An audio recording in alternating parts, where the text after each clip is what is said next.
नमस्कार। शिव शक्ति रहस्य के इस श्रृंखला में हम जानेंगे बहुत सारी महत्वपूर्ण बातें शिवलिंग के बारे में। कई लोग मुझसे प्रश्न करते हैं कि क्या शिवलिंग घर में रखने चाहिए। हमने शिवलिंग रखा था तो ये परेशानी हो गई, क्या शिवलिंग रखने से दोष लगते हैं। तो आज ये सारी बातें हम स्पष्ट करेंगे कि शिवलिंग का घर में होना या नहीं होना आपके जीवन में क्या प्रभाव डालता है और क्या शिवलिंग किस तरह से रखे जा सकते हैं, यदि रखे जा रहे हैं तो नहीं तो किस शिवलिंग की पूजा आराधना से आप जीवन में क्या मनोकामना की पूर्ति भगवान शिव से मांग सकते हैं और वो पूर्ण हो जाती है। सबसे पहली बात, शिवलिंग का साधारण तौर पे कहा जाता है कि शिवलिंग घर में नहीं रखे जाने चाहिए। इसके पीछे क्या रीज़न है? शिवलिंग यानी भगवान शिव का प्रतीक। भगवान शिव का प्रतीक, भगवान शिव स्वतंत्र और समृद्ध, शक्तिशाली, एक ऐसी ऊर्जा जो कि जीवन की हर चीज के परे है। ऐसी चीज को क्या हम बांध सकते हैं? नहीं। छतों के दायरे में, छत या दीवारों के दायरे में इन चीज़ों को रखना वैसे भी संभव नहीं है। इसीलिए सामान्य तौर पे कहा जाता है कि शिवलिंग की स्थापना घर में नहीं होनी चाहिए। भगवान शिव कैलाश पर निवास करते हैं तो उनका प्रतीक हम घर में चार दीवारी में या छत में कैसे रखेंगे? क्या हम वो स्वतंत्रता या वो जो प्रकृति का सामीप्य है वो दे पाएंगे घर में? हम नहीं दे सकते। इसीलिए शिवलिंग को सामान्य तौर पे घरों में रखने के लिए प्रतिबंधित किया गया है। हमारे ज्योतिष शास्त्र के अनुसार भी इन चीज़ों को बताया गया है। लेकिन शिवलिंग यदि आप 6 से 8 इंच से छोटे शिवलिंग आप घर में रखते हैं, घर में रखना चाहते हैं तो आप स्थापना कर सकते हैं। इससे बड़े शिवलिंग हमेशा एक पूरी प्रक्रिया के तहत ही मंदिर में प्रतिस्थापित किए जाते हैं। शिवलिंग का मतलब भगवान शिव के ध्यान में लीन होने पर उनका जो चिन्ह है वो है। यानी आप घर में ध्यान की प्रक्रिया को अपनाएं तो ध्यान की प्रक्रिया को अपनाकर गृहस्थ जीवन में आप वैराग धारण नहीं कर सकते। इसलिए भी शिवलिंग को प्रतिबंधित रखा गया है घरों में रखने पर।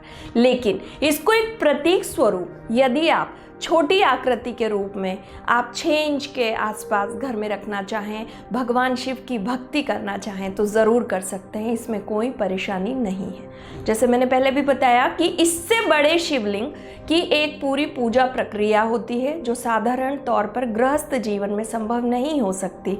इसीलिए बचें ज़्यादा बड़े और भारी शिवलिंग घर में रखने से। दूसरी बात कि किस शिवलिंग की आराधना करने से क्या मिलेगा हमें जीवन में और क्या ये शिवलिंग हमारे जीवन को परिवर्तित कर सकते हैं? तो जी हाँ, बिल्कुल सही है।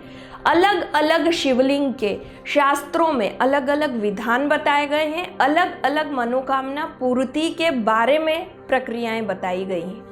उदाहरण के तौर पे यदि पारद शिवलिंग की आप स्थापना अपने कार्यस्थल पे, व्यापार स्थल पे या कहीं भी करते हैं तो आप ये मानिए कि आपकी वहाँ समृद्धि अपने आप शुरू हो जाएगी।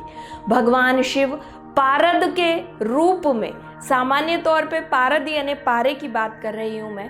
पारा हमारा जो रूम टेम्परेचर है उसमें तो सामान्य तौर पर लिक्विड फॉर्म में होता है, लेकिन इसमें कुछ और धातुओं को मिक्स करके पारद शिवलिंग बनाया जाता है। लेकिन याद रखिए, पारद शिवलिंग भी बहुत बड़े नहीं, आप 1.5 या 2 इंच से छोटे शिवलिंग या इसी आकार के शिवलिंग अपने कार्यस्थल पे रखें।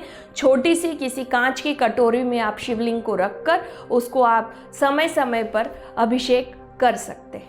दूसरी खास बात, यदि मिश्री के शिवलिंग आपने घर में प्रतिस्थापित किए हैं या मिश्री के शिवलिंग की आप पूजा अर्चना करते हैं तो आप बहुत सारी असाध्य रोगों को भी काटने की शक्ति प्राप्त करेंगे। भगवान शिव को महामृत्युंजय और महाकाल तो कहा ही गया है।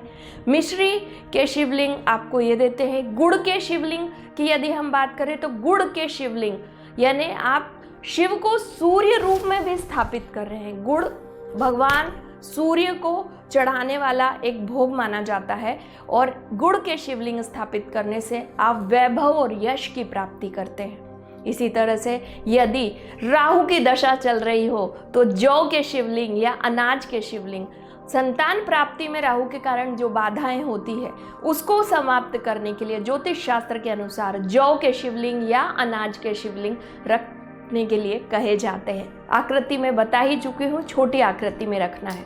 इसी तरह से काले कलर के शिवलिंग या काले पत्थर के शिवलिंग आप देखेंगे मंदिरों में सबसे ज़्यादा काले या ब्लैक कलर के जो है शिवलिंग होते हैं।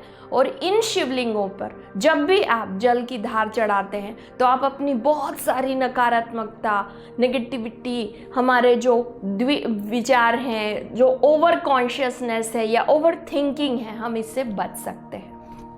एक शिवलिंग और होते हैं जिन्हें हम कहते हैं स्फटिक के शिवलिंग। यदि स्फटिक के शिवलिंग की आप आराधना करना शुरू कर देते हैं तो आप जीवन की लग्जरी को पा सकते हैं।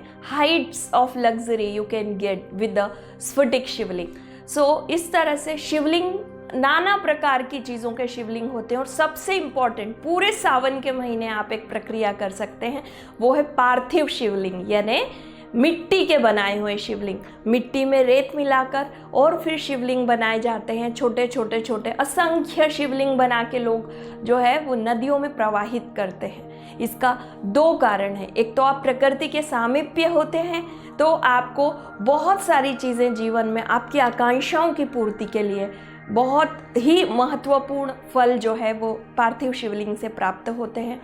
दूसरी खास बात कि पार्थिव शिवलिंग से हम हमारे असंख्य जन्मों के जो भी विकार हमारे साथ, हमारे अंदर मौजूद हैं, उनको भी समाप्त कर सकते हैं। और इसी तरह से बहुत सारे अलग अलग शिव के रहस्यों को जानने के लिए जुड़े रहिए। धन्यवाद।